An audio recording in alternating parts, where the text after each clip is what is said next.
Ladies and gentlemen, I bring to you coping.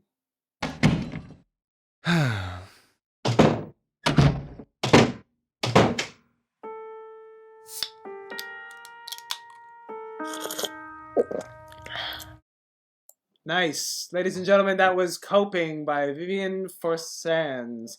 We are lucky enough to have Vivien with us, as with all the cats are gracious enough to come on our show. Vivien is an animator based in Montreal, currently studying his craft at the prestigious Concordia University. Ladies and gentlemen, please give a big round of applause for Vivien. Here he is. Hey. Hi, everybody.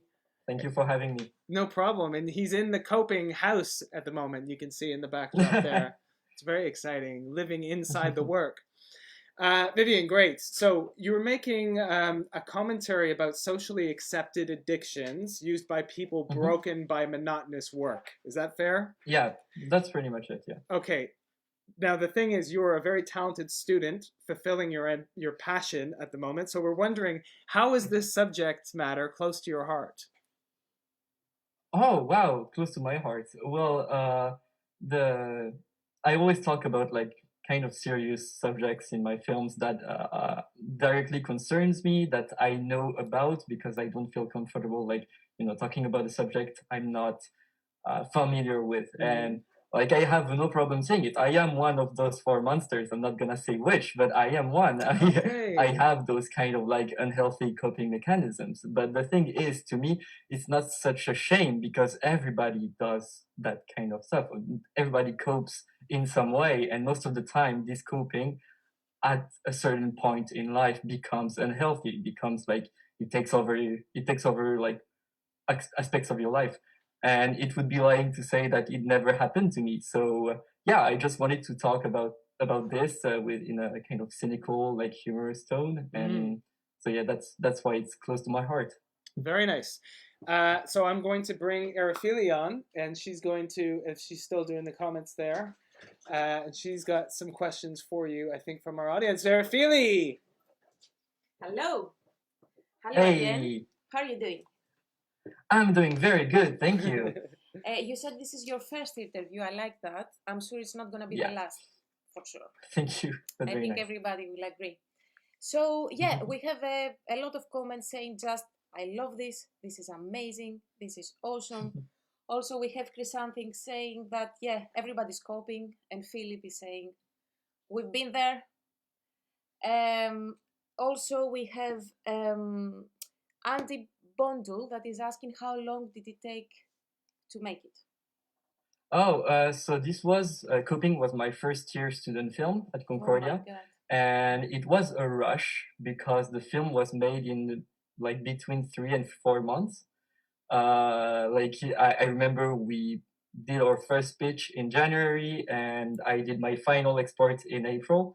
So it was like quite a rush. But to be honest, the animation itself really took 2 months of working, like at least it was 20 hours per week, at least on the film every week during 2 months to finish it. So yeah, that was pretty much the amount of work I've done. Oh, amazing. Amazing.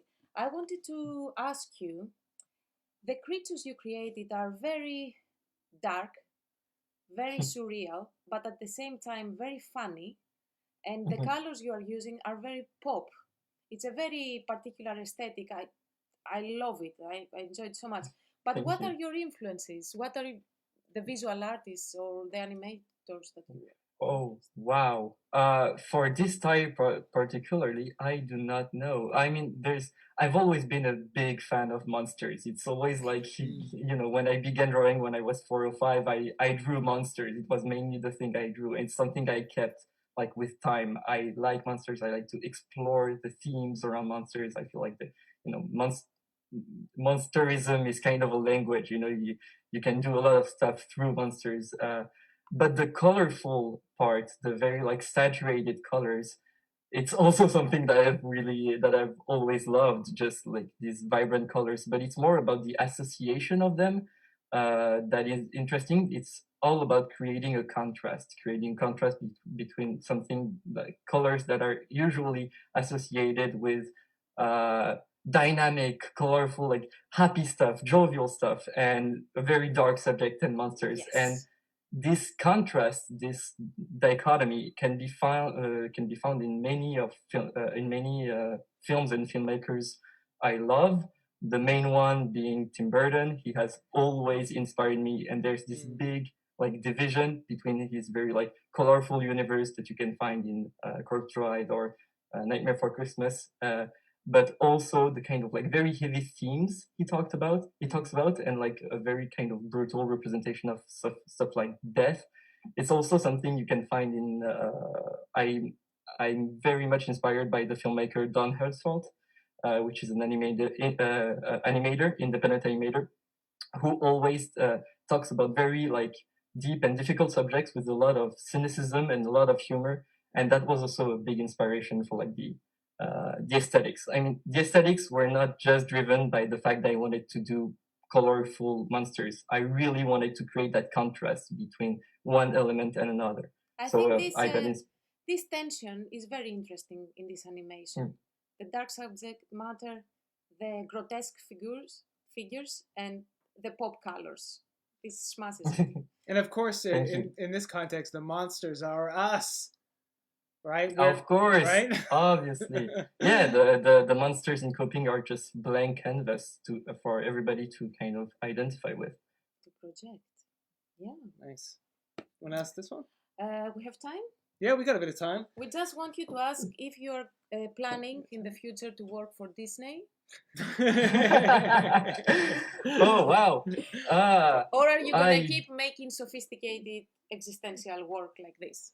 What's your plan? You know, that's a question I ask myself every single day, because I grew up with very like family friendly films, and like one of my main influences are, like I said, Tim Burton, which is very family friendly, and but also Pixar movies. I'm a huge Pixar fan and stuff like that. So, and I know that when I was growing up, I really wanted to work at Pixar and stuff like that. But now that I'm making my films, I realize that even though I love Pixar and Disney films, it's maybe not this kind of stuff I want to do right now. Mm-hmm. So I don't know for the future, but right now I just want to keep doing my stuff independently, doing something like maybe more low key, so I can have more creative control over what I do.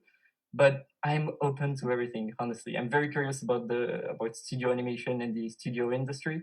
So maybe one day, if the opportunity presents itself, I'll accept something like that in a big studio. But so far, I want to keep it low-key. Cool. Keep doing your thing, man. Very unique vision, independent vision that reaches a lot of people. Ladies and gentlemen, bravo. Vivien, give it up for Vivien.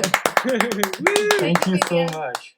Thanks so much for coming on. And like I was saying before, if you want to jump in the comments and interact with some of your fans in there, get in there. You got some people in there. Can I give a quick shout out? Yeah. Yeah, you can put it in the comments as well. Yeah, and say, did you want to say something? I want to shout out, because I know he's watching the live right now, my dear friend Jador Feshami, who made the soundtrack for Coping. He's a great composer, great music composer. He's excellent at his job. He's very creative. He has a big career ahead of him. So if anybody is like curious if anybody liked the soundtrack of Coping, just go check out Jador Feshami on internet and on social media. I'm trying to do a little air horn for that. Don't know if it works, but anyway, yeah. It's a sound effect. Don't worry about it. We used to have them. It's fine. Thanks so much once again, Vivien. Bravo.